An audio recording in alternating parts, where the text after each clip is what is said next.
Okay, so this is the original call from the it's not a cruise ship, it's just one of the cargo ships that ran into the Sunshine Skyway Bridge. I don't know if you remember that, but I was living right here when this happened. I was about 13, and at the time, very impressionable.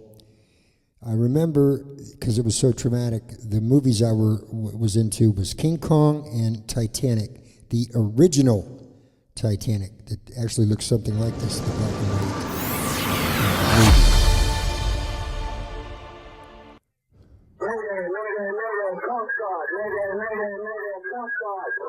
Calling Mayday, vessel in distress. This is United States Coast Guard, St. Petersburg, Florida. Request your position, nature of distress, and number of persons on board. Over. This is Jake. All the emergency equipment out to the Skyway Bridge. Vessel just hit the Skyway Bridge. The Skyway Bridge is down. Get all emergency equipment out to the Skyway Bridge. The Skyway Bridge is down. There's a mayday. Emergency situation. Stop the traffic on that Skyway Bridge.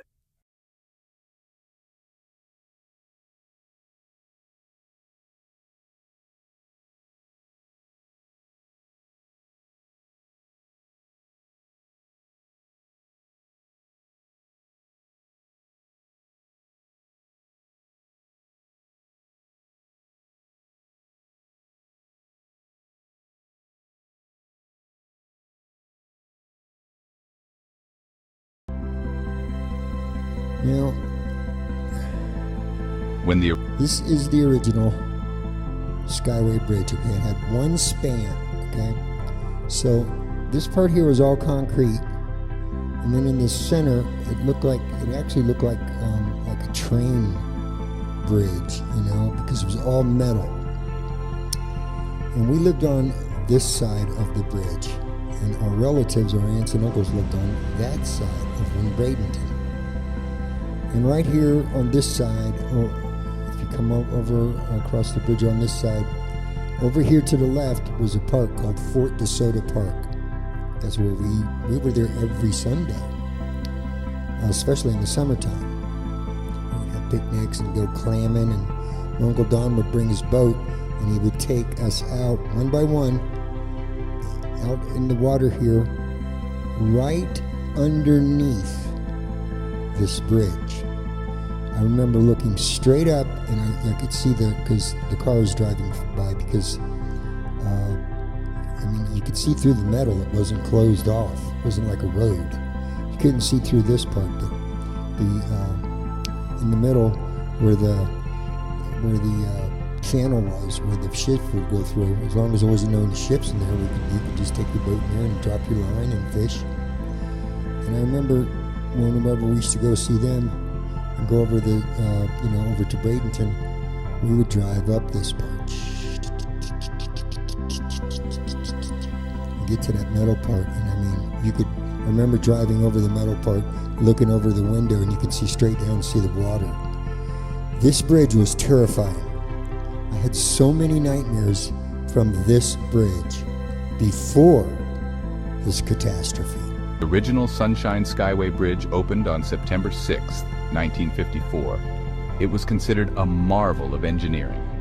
Before the bridge was built, travelers between St. Petersburg and Bradenton relied on the Beeline ferry, which operated from the 1920s to the mid-1950s.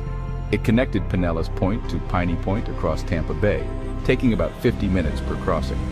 While essential, the ferry was slow, weather-dependent, and couldn't handle the growing traffic demands of a Florida. Look at that thing. It's just, at the time it was the world's longest bridge. It was the biggest bridge in the world at the time. To me, it was I'm telling you guys, I had years of bad dreams from this bridge.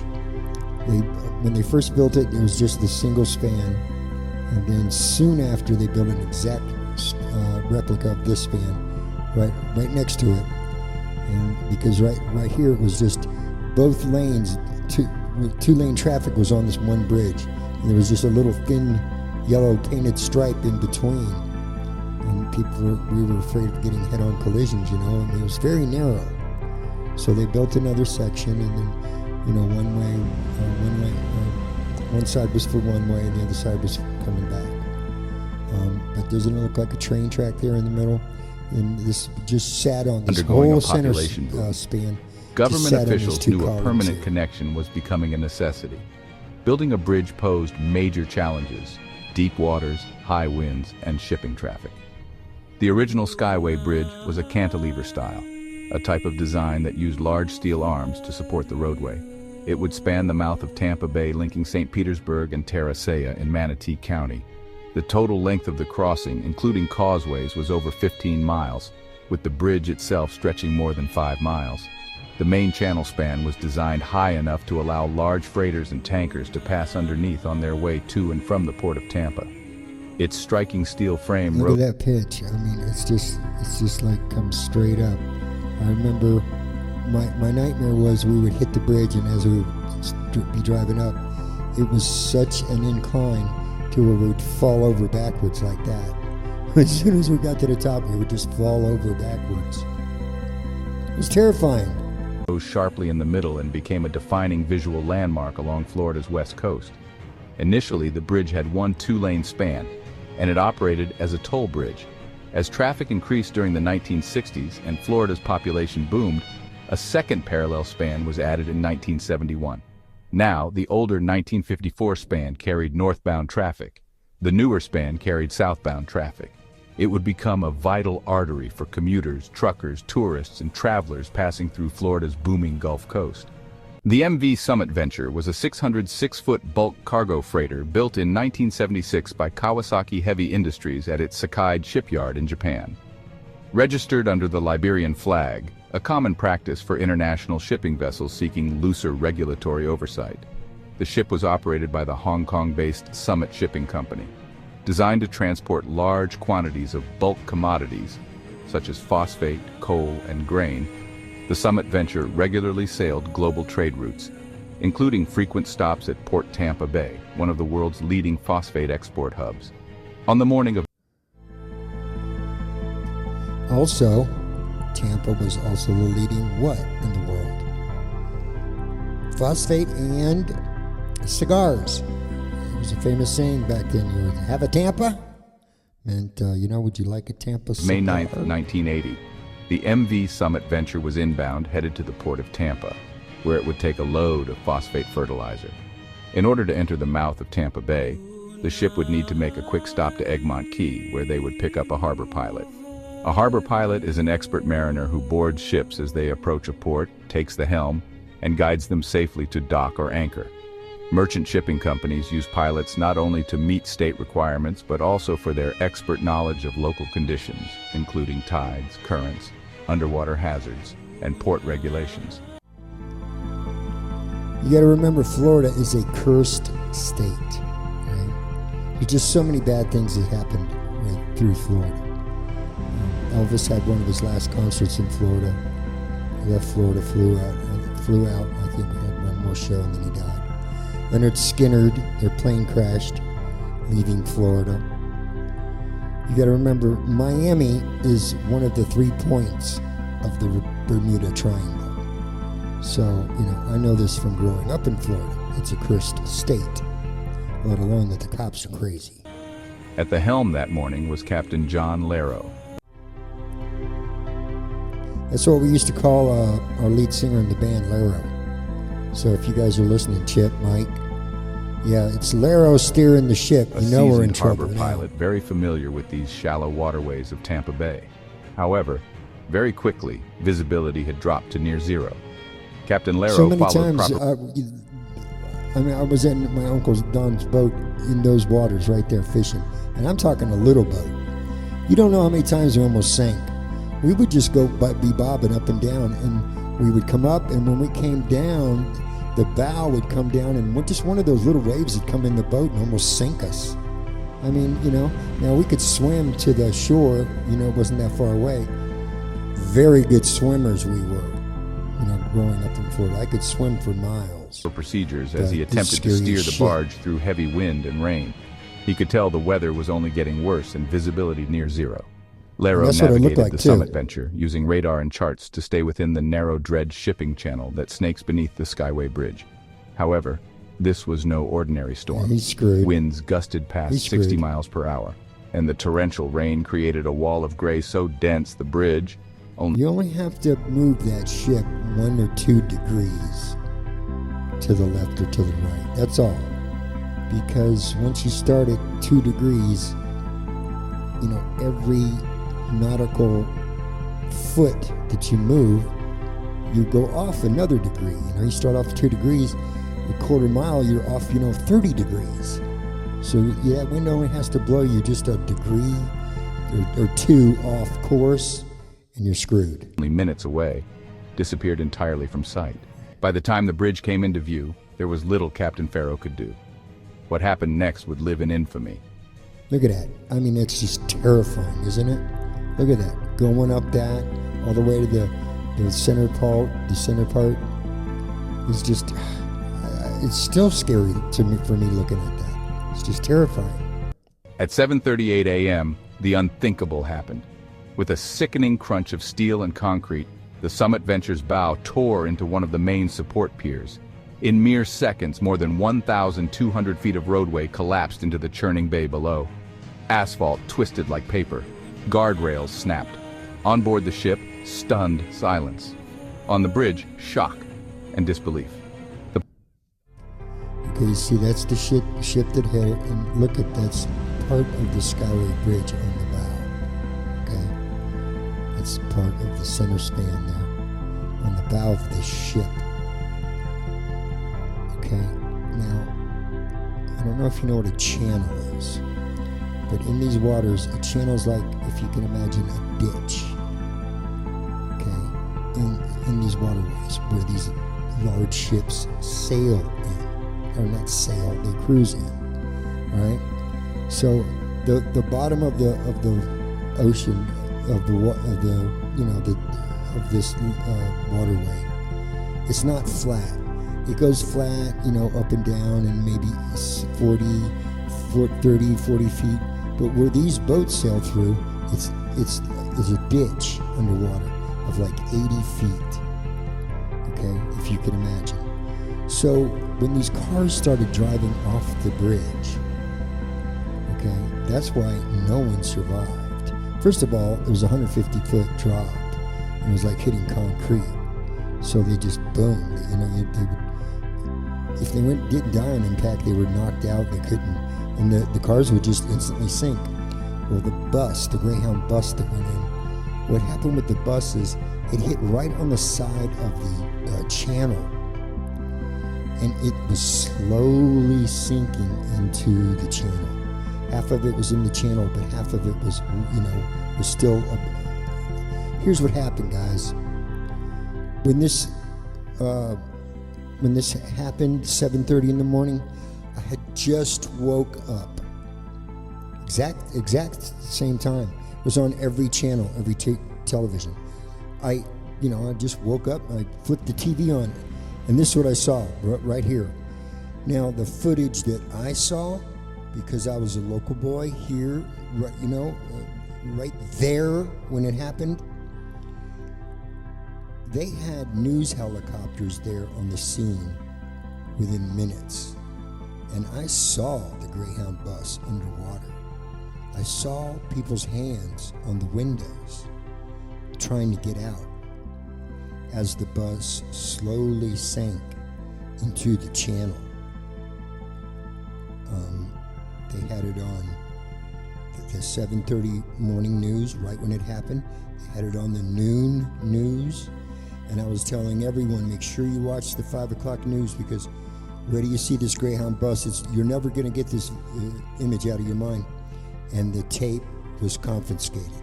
They didn't show it for the 5 o'clock news. They said the tape was too graphic. But I seen it. I saw it right when it happened, and I saw it on the noon news. I can still see it in my mind.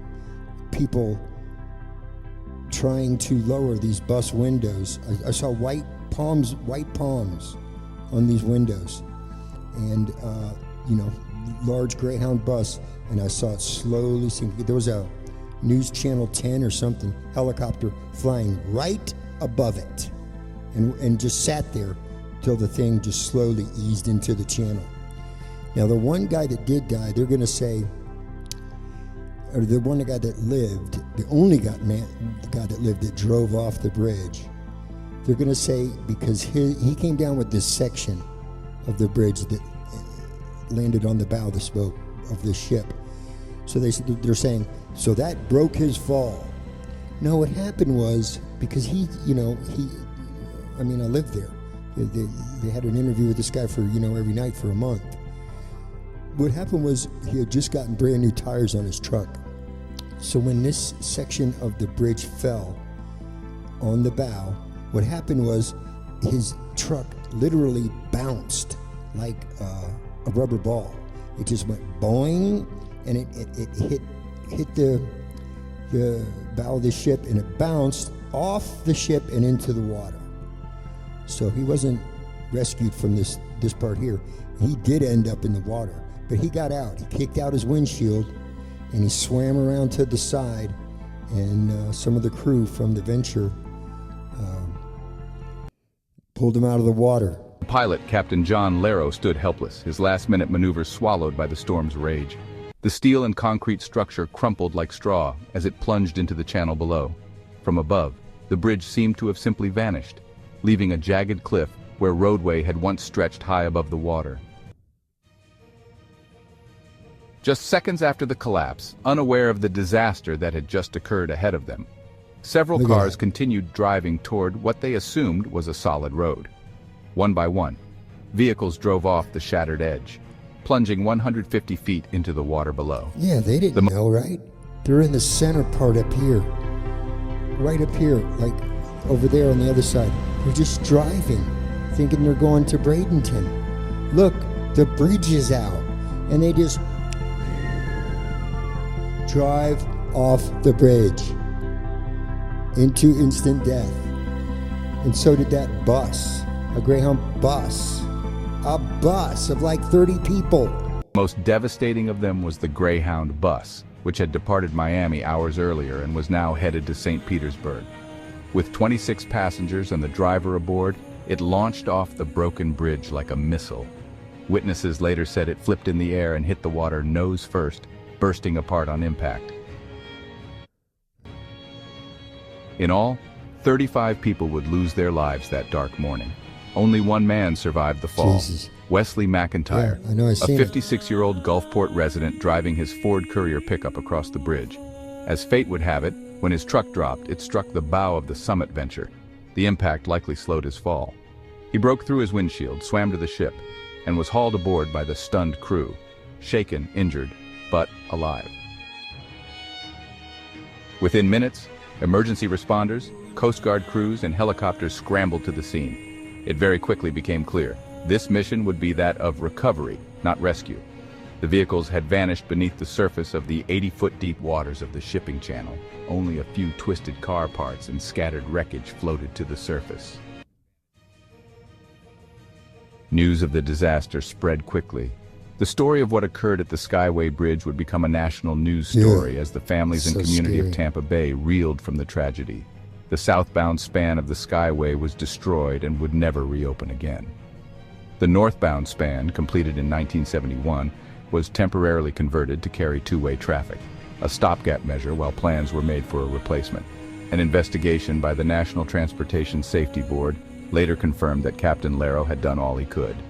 The storm was classified as a microburst, a sudden downdraft of air strong enough to move ships off course with little to no warning. Captain Larrow was eventually cleared of negligence. And there was microburst storms all the time in Tampa Bay. It was it's the Gulf there. It's like a cul-de-sac of the ocean. Okay, if you can imagine, it's just we got hurricanes there all the time, and those little sand storms, those sand devils, and all the time.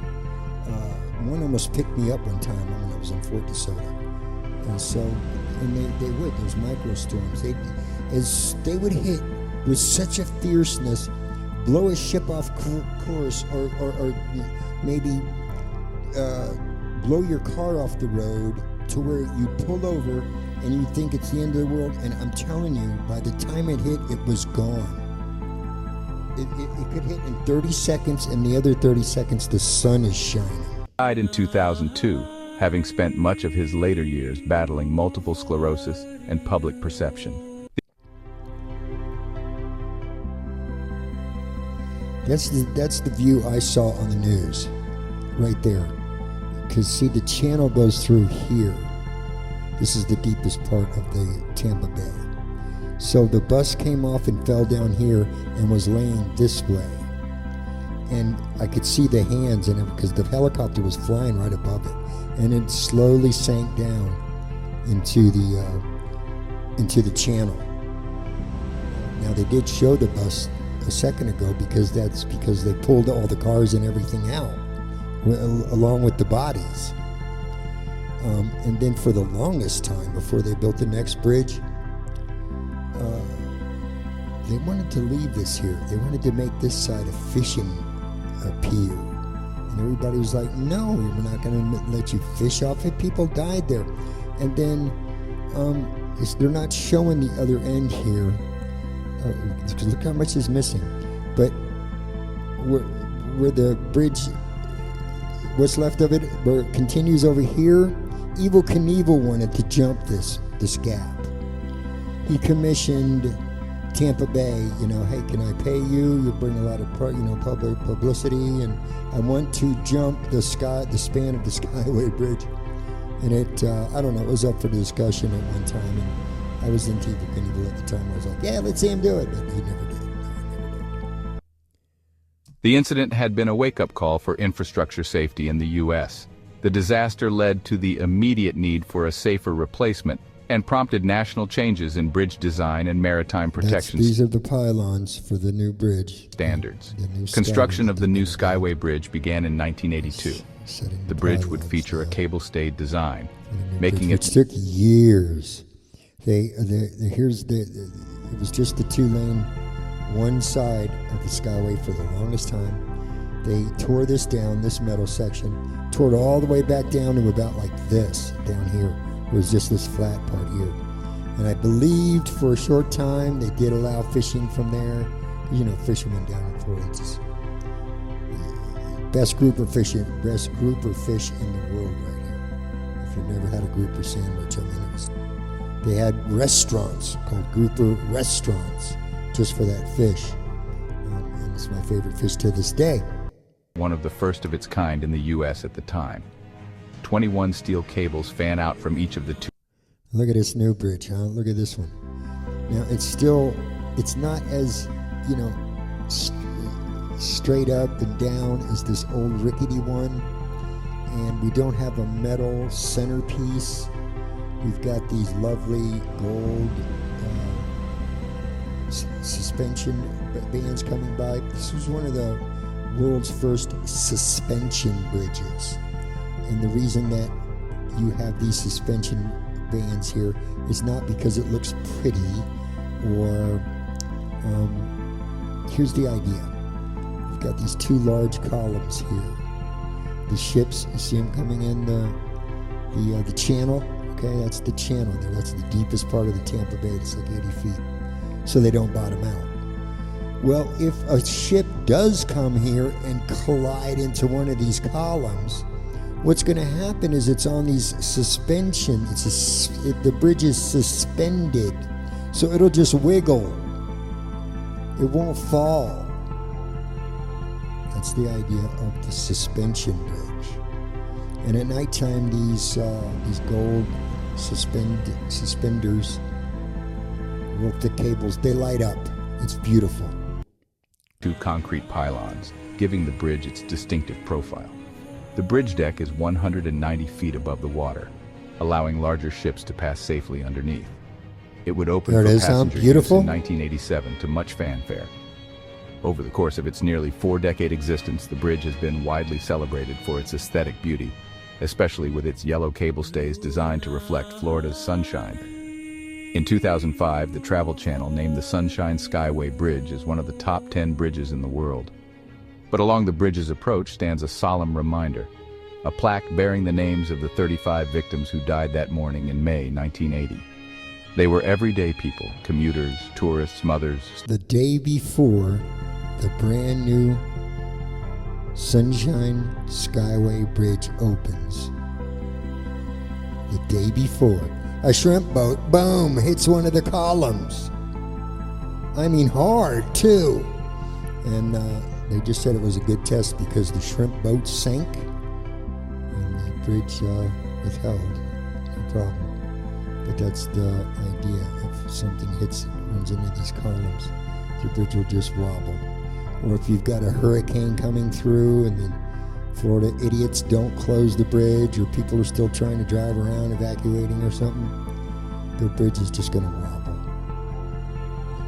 Like vehicles wobble, but they don't fall down. Sort of thing. Students, veterans, whose lives were cut short in a moment no one saw coming.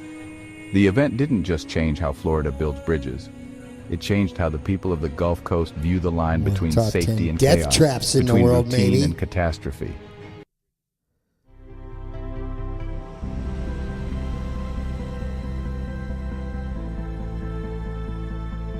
Imagine, at the time, I'm learning everything I can about the real Titanic. You know, the captain, and, his name, and, the rich people that were on the Titanic that really did die, and I'm learning all I can because it's true. I'm just totally into it. I'm like, wow, this is a true story. And then this happens.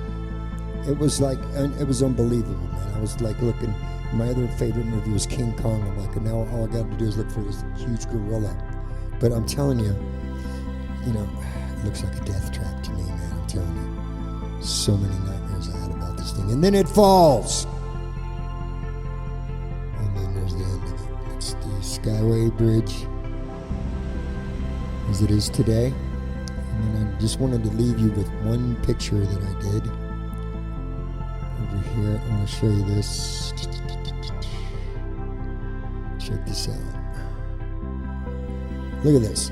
Okay, here's the Bay Pang Bridge. Remember the video I showed you last night of the world's tallest and largest bridge in the world. Okay, China just built this, which is good for China because they've been getting hit with a lot of their infrastructure is just falling apart. And, the saying "made in China" just sounds cheap, right? And they do. They cut back on a lot of products, and literally their buildings are falling apart. So the one thing they do right so far is build bridges. They've got like the 4 biggest bridges in the world, and it's just big. If you that bullet train that they've got, if you guys could see, go look at a video of one of where the bullet train pulls into one of their depots. Just one of them. It's like 4 times the size of the Colosseum. Just whenever you think China, just picture just think big in your mind, like half the planet. This bridge is freaking humongous.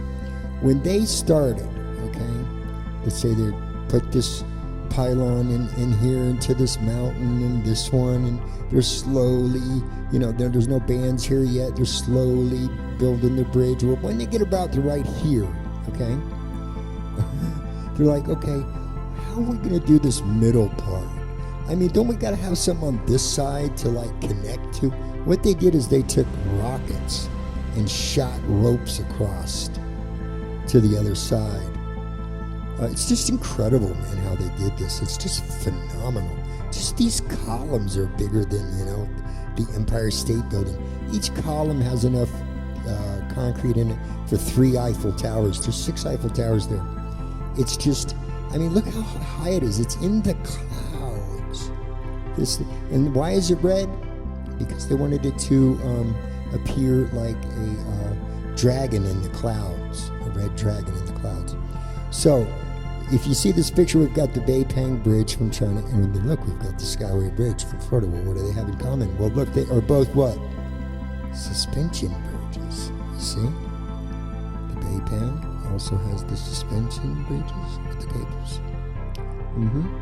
Now, isn't this a beautiful picture?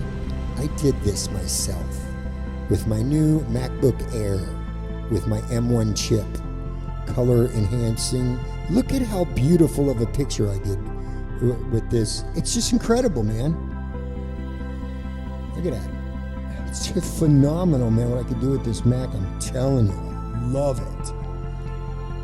But yeah, this is the new, and you can see no remnants of the old Skyway Bridge there.